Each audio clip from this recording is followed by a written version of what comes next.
हिंदी जगत में आप सभी का स्वागत है। आज हम सभी इस क्लास में हिंदी साहित्य के इतिहास से संबंधित 150 प्रश्नों पर चर्चा करेंगे। पहला प्रश्न है, नागरी प्रचारणी सभा की स्थापना किसने की है? यहाँ पर आपका उत्तर हो जाएगा श्याम सुंदर दास। नागरी प्रचारणी सभा की स्थापना किसने की है? तो श्याम सुंदर दास ने की है। राम नारायण मिश्र, शिव कुमार सिंह व श्याम सुंदर दास ने 1893 ईस्वी में नागरी प्रचारणी सभा की स्थापना की है और यह तीनों उस समय क्वींस कॉलेज में कक्षा 9 के छात्र थे। ये बात भी आप ध्यान रखिए। अगला प्रश्न देखते हैं। पूछ रहा है, वीर गाथा काल के कवि हैं। तो इसमें देखिए 3 कवि हैं, भूषण, केशव और छत्रसाल। ये तीनों आपके रीतकाल के कवि हो गए और चंद्रवरदाई आपके वीर गाथा काल के कवि हैं। प्रश्न संख्या 3 देखिए, भारतेंदु से पूर्व के लेखक हैं। भारतेंदु से पूर्व के लेखक आपको बताना है। यहाँ पर आपका उत्तर सही हो जाएगा का वाला विकल्प, सदा सुखलाल। ठीक है। अगला प्रश्न संख्या 4, आधुनिक गद्य का जनक किसे कहा जाता है? तो आधुनिक गद्य का जनक भारतेंदु हरिश्चंद्र को कहा जाता है।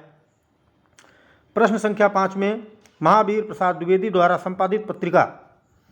तो बहुत महत्वपूर्ण प्रश्न है, इससे संबंधित और प्रश्न भी बनते हैं, उनको भी ध्यान से सुनते जाइए। सरस्वती पत्रिका का संपादन महावीर प्रसाद द्विवेदी ने किया था। 1900 ईस्वी में सरस्वती का प्रकाशन हुआ था।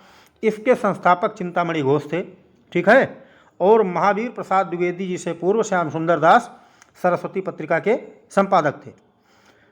1903 ईस्वी से 1920 ईस्वी तक महावीर प्रसाद द्विवेदी जी सरस्वती पत्रिका के संपादक रहे हैं। चलिए अगला प्रश्न देखते हैं। महावीर प्रसाद द्विवेदी किस युग के लेखक हैं?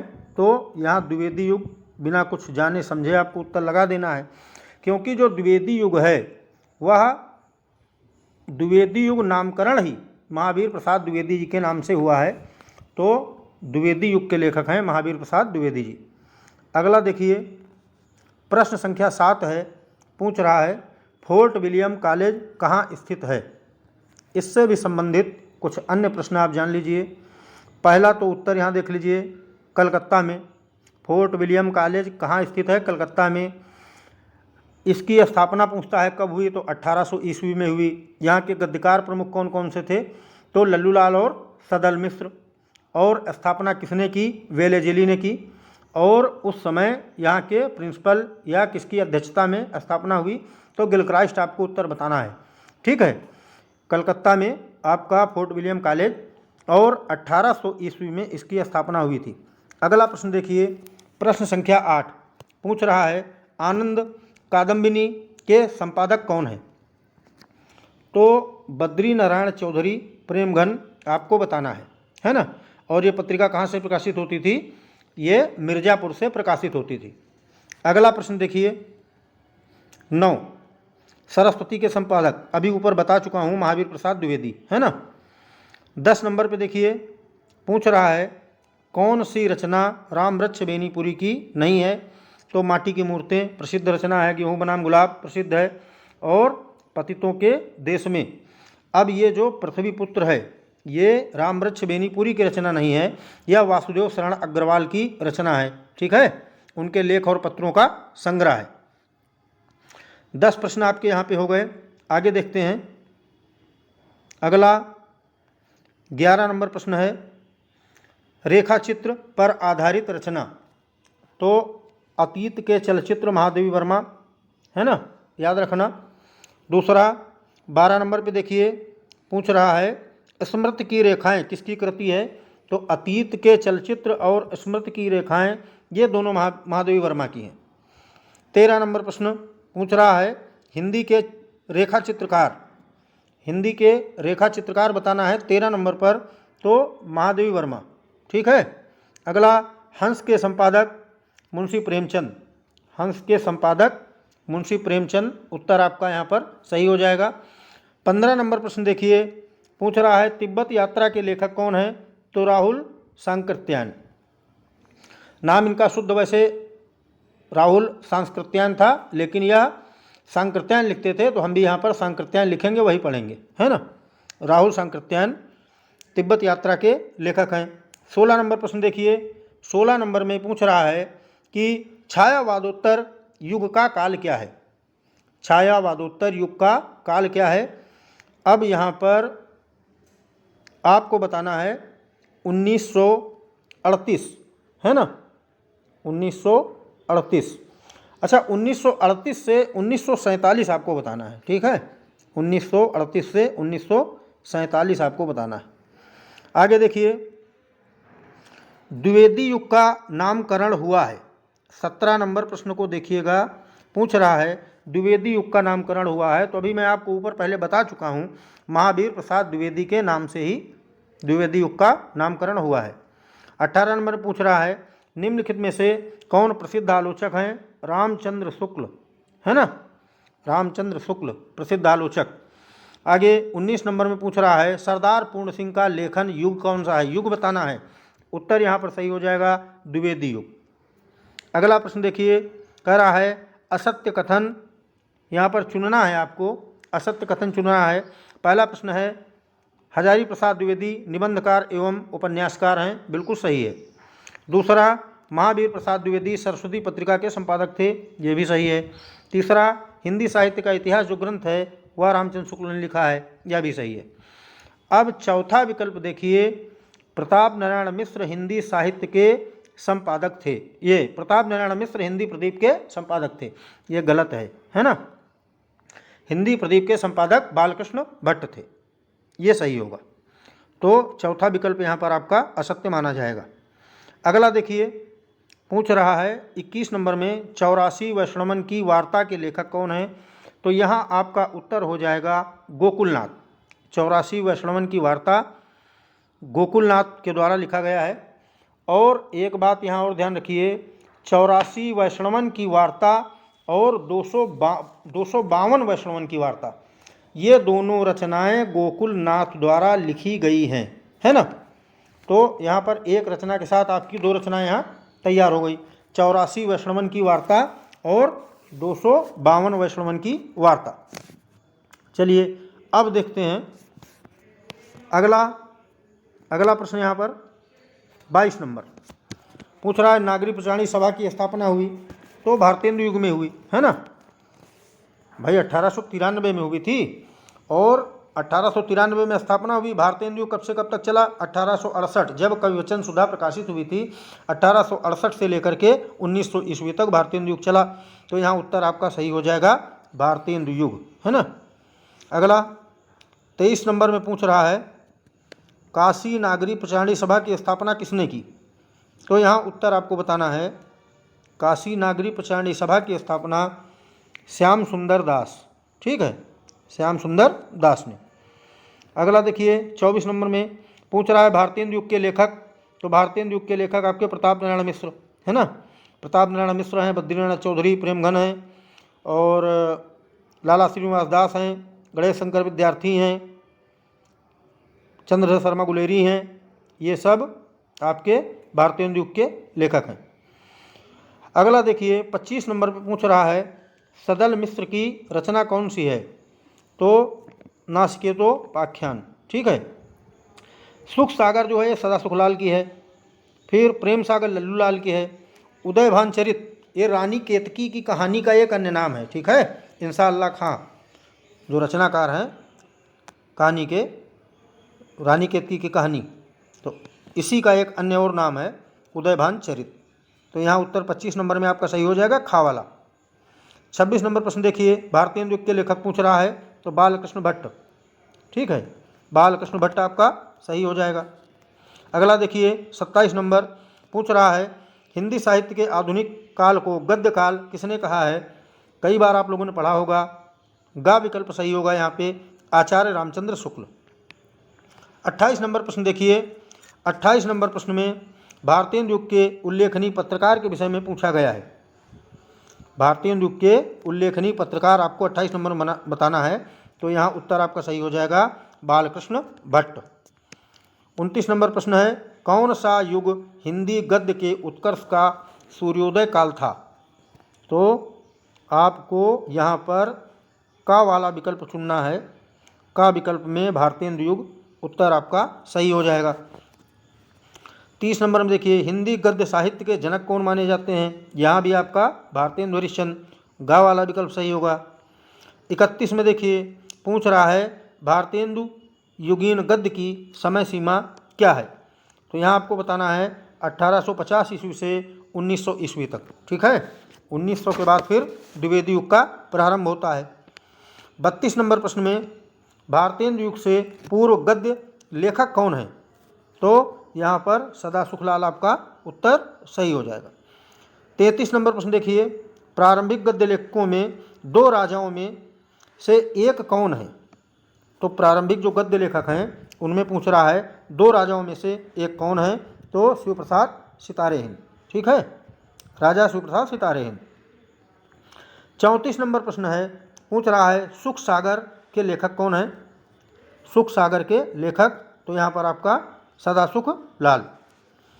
35 नंबर प्रश्न देखिए, हरिश्चंद्र को भारतेंदु की पदवी से सुशोभित किया गया। 1880 आपको उत्तर लगाना है ना। 1880 ईस्वी में भारतेंदु मंडल के साहित्यकारों ने ये हरिश्चंद्र जी को, जिनका मूल नाम हरिश्चंद्र था, उन्हें भारतेंदु की पदवी से सुशोभित किया, सम्मानित किया। 36 नंबर प्रश्न देखिए, 36 नंबर पे 36 नंबर प्रश्न है, शिवप्रसाद सितारे हिंद किस युग के लेखक हैं। 36 नंबर में आपको बताना है शिवप्रसाद सितारे हिंद किस युग के लेखक हैं। तो यहाँ पर आपका सही हो जाएगा उत्तर ये का वाला, भारतेंदु पूर्व युग के। ठीक है, भारतेंदु पूर्व युग के लेखक जो है शिवप्रसाद सितारे हिंद हैं। अगला 37 नंबर पे नासिकेतोपाख्यान, ये रचना भी आप पहले पढ़ चुके हैं एक बार, सदल मिश्र की है। 38 पे देखिए पूछ रहा है निम्नलिखित में से किस रचना के लेखक गोसाई गोकुलनाथ हैं। तो 38 नंबर में आपको बताना है 84वें श्रवण की वार्ता। देखिए 84वें श्रवण की वार्ता, 252वें श्रवण की वार्ता, ये दोनों गोकुलनाथ की हैं। श्रृंगार रस मंडन विट्ठलनाथ की है ना। और अष्टयाम नवादास की है। पद्म पुराण ये पंडित दौलत राम की रचना है। तो यहाँ पर आपका खा विकल्प सही हो जाएगा। फिर पूछ रहा है 39 में, अभी देखिए ऊपर मैंने इसका उत्तर बताया आपको, श्रृंगार रस मंडन के रचनाकार कौन है। तो यहाँ आपका उत्तर सही हो जाएगा गोसाई विट्ठलनाथ। 10 नंबर पे ये 40 नंबर पे पूछ रहा है अष्टयाम के रचनाकार नाभादास, उत्तर सही होगा। फिर पूछ रहा है फोर्ट विलियम कॉलेज कहाँ स्थित है, कलकत्ता, अभी मैं बता चुका हूँ आपको। अगला 42 नंबर देखिए, निम्नलिखित में से कौन सा लेखक, पूछ रहा है निम्नलिखित में से कौन सा लेखक ये खड़ी बोली गद्य का प्रारंभिक लेखक है। तो आपको यहाँ उत्तर बताना है 42 नंबर में राम प्रसाद निरंजनी। 1741 ईस्वी में इनकी एक रचना आपको याद रखनी है, भाषा योग वासिष्ठ। ठीक है, बहुत महत्वपूर्ण है। 43 नंबर पे पूछ रहा है आदिकाल की रचना नहीं है। कौन सी रचना नहीं है। तो मृगावती ये आदिकाल की रचना नहीं है, ये आपकी भक्ति काल की रचना है। ठीक है, सूफी काव्यधारा भक्ति काल में कुतुबन की रचना है। और अन्य जो भी रचनाएं हैं वह सभी आपकी आदिकाल की रचनाएं हैं। जयचंद्र प्रकाश आपकी भट्ट केदार की है। उक्ति व्यक्ति प्रकरण दामोदर शर्मा की है, ये व्याकरण ग्रंथ है। ठीक है, ये वाला। और राउर बेल ये चंपू काव्य है, गद्य पद्य मिश्रित है और शिलांकित कृति है। और रोड़ा कवि की रचना है ना। इसमें कलचुर राजवंश की 7 नायिकाओं का नक्सिक वर्णन भी मिलता है राउरवेल में। 44 नंबर प्रश्न देखिए, 44 नंबर में खड़ी बोली गद्य के विकास का प्रारंभिक रूप कौन सा है पूछा गया है। खड़ी बोली गद्य के विकास का प्रारंभिक युग पूछा गया है, कौन सा है। तो भारतेंदु युग उत्तर आपको देना है। 45 नंबर में पूछ रहा है निम्नलिखित में से असत्य कथन कौन सा है। तो 45 नंबर में पहले तो कथन देख लीजिए। पहला है गद्य व्याकरण सम्मत वाक्यबद्ध रचना है, सही है। गद्य प्रधानतया विचार तर्क चिंतन एवं विश्लेषण प्रधान है, ये भी सही है। तीसरा पूछ रहा है गद्य में लय, यति, गति आदि का महत्व होता है। और चौथा पूछ रहा है आज का युग गद्य प्रधान है, ये भी सही है। यहाँ पर ग वाला विकल्प आपका सही होगा, क्योंकि यह विशेषता पद्य में पाई जाती है। पद्य में लय, यति, गति आदि का महत्व होता है, गद्य में नहीं। तो यहाँ आपका ग विकल्प ये हो जाएगा। 46 नंबर पेज पे देखिए, 46 नंबर प्रश्न देखिए, निम्नलिखित में से कौन सी रचना जटमल की है? तो गोरा बादल की कथा आपको लगाना है। गोरा बादल की कथा जटमल की रचना है ना। अगला प्रश्न देखिए, फिर वही पूछ रहा है गोरा बादल की कथा के लेखक कौन है? तो जटमल बताना है। प्रेम सागर लल्लू लाल की रचना है, भी बता चुका हूँ इससे पहले आपको, है ना। ये 48 प्रश्न आपके हुए। आगे देखिए, अब कुछ नाटक देख लीजिए। यहाँ पे पूछ रहा है लहरों के राजहंस के लेखक कौन है? लहरों के राजहंस के लेखक कौन है? तो आपको मोहन राकेश बताना है, ठीक है। मोहन राकेश का नाटक है। आगे 50 नंबर पे देख लीजिए, भारत दुर्दशा पूछा जा रहा है। भारत दुर्दशा रचना किसकी है?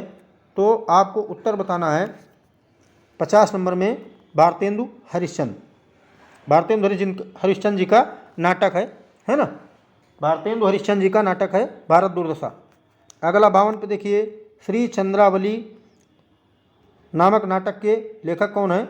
यहाँ भी भारतेंदु हरिश्चंद्र उत्तर आपका सही हो जाएगा। चंद्रावली नाटिका भारतेंदु हरिश्चंद्र की है। आधे अधूरे मोहन राकेश की रचना है, ठीक है। थोड़ा स्पीड बढ़ा के चलेंगे। फिर सूतपुत्र, सूतपुत्र में आपको बताना है गंगा सहाय, ये गंगा सहाय प्रेमी की रचना है सूतपुत्र। अगला 54 नंबर पे रेल का विकट खेल, बहुत महत्वपूर्ण है, बहुत प्रसिद्ध है, बहुत पूछी जाती है, बालकृष्ण भट्ट की रचना है ना। फिर लहरों के राजहंस कृति का संबंध गद्य की किस विधा से है? तो अभी आप एक बार ऊपर देख चुके हो कि यह नाटक है ना। अगला देखिए, संयोगिता स्वयंवर पूछ रहा है। संयोगिता स्वयंवर किसकी रचना है? तो लाला श्रीनिवास दास की रचना है। हिंदी का प्रथम नाटक पूछ रहा है, तो आपको यहाँ पर उत्तर ये नहुस बताना है। हिंदी का प्रथम नाटक नहुस है, ठीक है। फिर 58 नंबर में पूछ रहा है निम्नलिखित में से कौन सा नाटक है? तो देखिए, ये जितनी भी रचनाएं हैं, त्रिशंकु, आत्मनेपद, विपथगा, उत्तर परिदर्शी, यह सभी सच्चिदानंद हीरानंद वासयन अज्ञेय के नाटक हैं।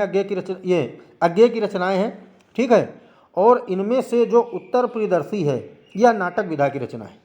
रचनाएं चारों अज्ञेय की हैं, लेकिन जो उत्तर परिदर्शी है वह अज्ञेय का नाटक है।